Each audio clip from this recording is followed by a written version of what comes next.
What's going on, everyone? Welcome back to another FPL video. My name is Mo, and today I'll be going through my transfer plans for Game Week 4. Game Week 3 has just finished a short while ago with the Liverpool versus Newcastle fixture ending Game Week 3. So I've got a few transfer plans that I'm looking at Game Week 4 to potentially play. If I do not play it, I'll carry over 2 free transfers over the international break, which will kind of lead over to Game Week 5. But let's go through the top 3 players that I'm targeting. If you're new around here and you haven't subscribed yet, hit that subscribe button. If you haven't hit that like button, please hit that too if you like the content you see. So let's get stuck in with my primary number 1 target. So Raheem Sterling scored a whopping 19 points this week. There was a few Mavericks who did a triple captaincy on him, so got 57 points. But there were some players out there who actually captained him and got their 38 points from him.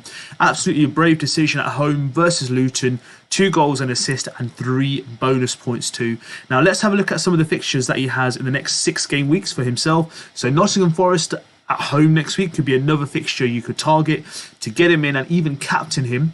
You've got other options. For example, the most popular is going to be Erling Haaland at home to Fulham. Then you've got Mo Salah at home to Aston Villa. But I think Sterling could be a captaincy choice that some people may take a risk on just based on how much good form they saw from him this game week versus Luton. Some really good fixtures there all the way up to Bournemouth, Aston Villa, Fulham, Burnley away. Then they've got Arsenal at home and Brentford at home. They are 2 difficult fixtures, but I guess being at home makes them slightly more friendly. So a good player to target. He has gone up in price to 7.1 million at the time of recording this video. But I do believe he's a really solid target to have in your team. A really good player. And I think, the Chelsea attack is going to be a focal point via him. Enzo Fernandez is kind of like the engine room. You've got Sterling on the wing, on the right. You've got Chilwell potentially playing on the other side. So we've got a lot of options in terms of how creative Chelsea can be. And then they have Jackson up front, who is a striker that I currently own in my team. But I think Sterling will be someone who at the moment was a differential.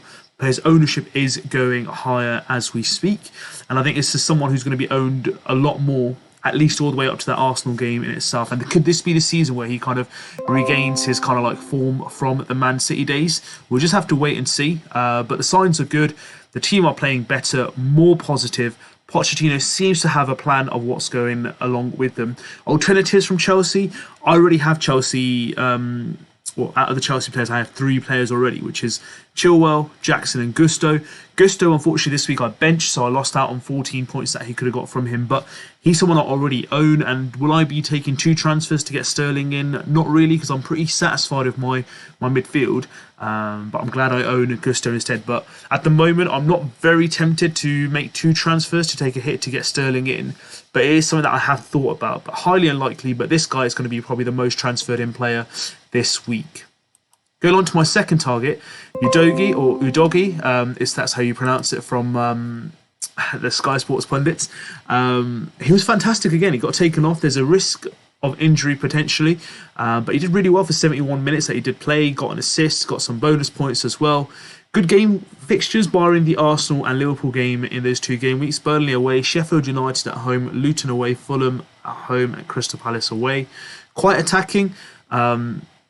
And this guy is someone who's actually on my radar to bring in this week. I'm very, very confident of bringing him in because in those 3 fixtures, Luton, Fulham and Crystal Palace, those might be fixtures that I might play him because they rotate well with my other defenders from Chelsea and Man City as well, who have more tougher games during that period, and then Stupinian from Brighton as well. But overall, what I've seen from him, it's been quite positive.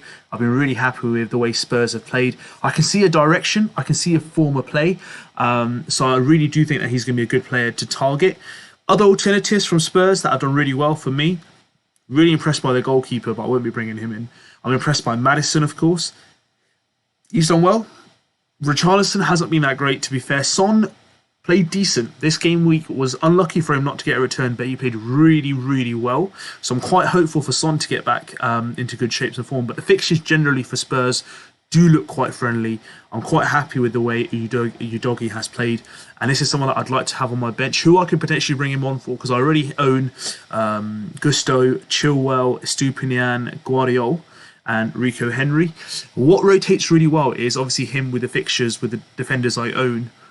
Maybe Rico Henry might be the one that I kind of replace for UDOGIE, and the reason why, it's because his fixtures for Rico Henry during that period are quite tough as well. Another choice that I could potentially have is to replace Foden to Maddison as well, with the fixtures there as well. But if we look at Man City fixtures that we've had, they are quite insane. And yes, he was benched this week, and that's why I've got the cover on the pitch and on my bench to ensure that if something like that does happen, we do have the cover on the bench to bring him in. So UDOGIE is literally someone that I'm thinking of bringing in to my squad for Rico Henry. That might be the only transfer that I make this week because I only have one free transfer. Now, making an appearance once again on my transfer plans video is Diaz. Now, I know I own Salah. It's very unlikely I get rid of Salah in my team, but if I was to own any other asset from the Liverpool attacking line, which includes Trent, to be fair, it would be Diaz. Now, he again looked absolutely amazing today against Newcastle. Quite unlucky to get substituted due to the Van Dijk sending off. But overall, from Liverpool, there are two players. Obviously, Núñez got the 2 goals today, but there's always that risk for me that Jota, Núñez, Gakpo are kind of like fighting for one spot. I don't see Diaz or Salah being rotated as frequently if they're all fully fit. But you can see with kind of like Diaz and himself, the guy has a lot of faith in his own ability. And he had Trippier in trouble on a few occasions before he got subbed off. So again, I was quite disappointed that I didn't get to see more of him. But I think overall, Diaz is someone who's certainly caught my eye. Now, would I take out any of my midfielders to get him in at the moment? Potentially not this game week. But if I was to take out Salah, I think the best replacement for me would be Diaz. That would then leave me 5 mil, and then obviously I can use that within the rest of my squad wherever I wish or I need. It kind of does make me think I kind of wish that Kane was still around. I'd love to own Kane right now and then just have Diaz in my midfield and Kane up front. That would be the easy kind of switch.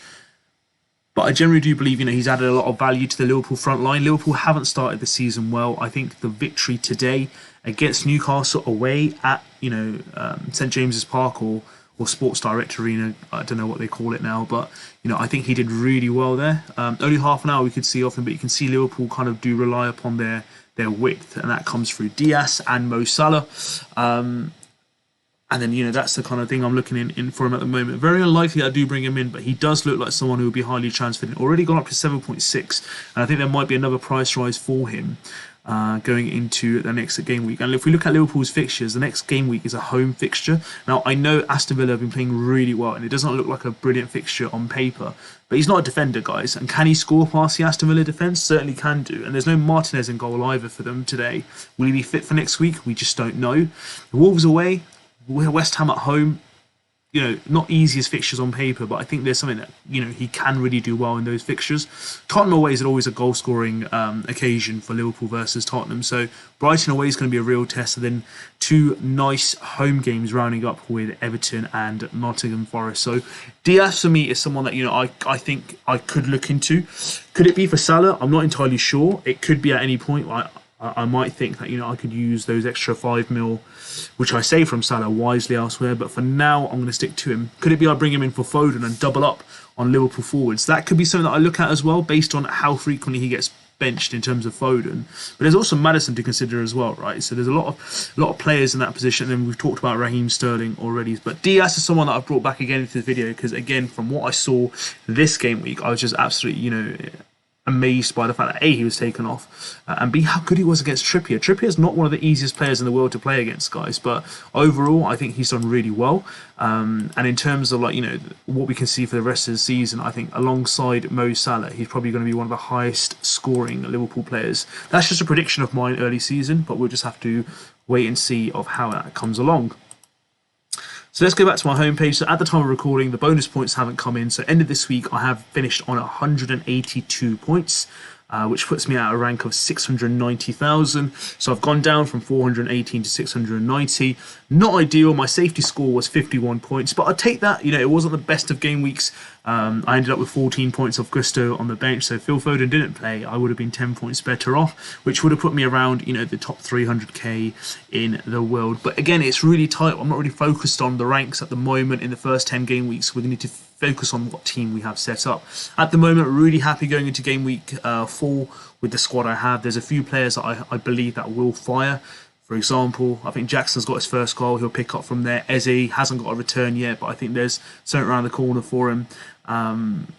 And yes, I think Gusto, who's on my bench, will give me a good return as well. So that's what it's looking at the moment. So 3 players I'm potentially targeting this week: Raheem Sterling, UDOGIE, and we've got Luis Diaz as well. The most likely out of the 3 is probably going to be UDOGIE, or UDOGIE, how we pronounce it, who'll be coming in for Rico Henry. But that's my transfer plans, guys. Let me know what your thoughts are. Let me know who you're going to be transferring in. Thank you so much for watching. If you're new around here, or you've been here before and you haven't hit that subscribe button, please hit that subscribe button. It'll be very, very helpful of you to come and join the family and support our channel as well. And please do hit the like button if you like the content that you've seen. I'll be back with some more content very soon. Thank you so much for watching once again. Good luck for Game Week 4.